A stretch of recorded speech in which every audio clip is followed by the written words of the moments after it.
Hello guys, फिर से एक न्यू ब्लॉग में स्वागत करते हैं। तो दोस्तों आप सब कैसे हैं दोस्तों? आशा करते हैं कि आप सब अच्छे ही होंगे। तो दोस्तों आज हमारे जैसी देखो कितना खुश लग रही है दोस्तों, सबको हाई कर रही है।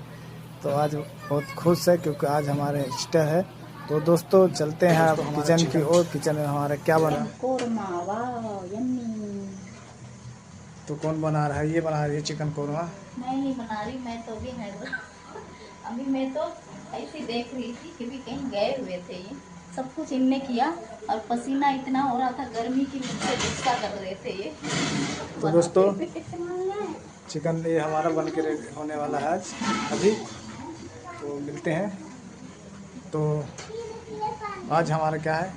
हैं? ईस्टर ईस्टर है। तो दोस्तों इसके लिए हम चिकन वकन बना रहे हैं। से कितने 40 दिन बाद खा रहे हैं। हाँ, तो दोस्तों हम 40 दिन के बाद खा रहे हैं, है ना? 40 सा था और हम लोग 40 का था और 40 दिन के बाद चिकन खा रहे हैं। नॉन और वेज नहीं खा रहे थे हम लोग। नहीं,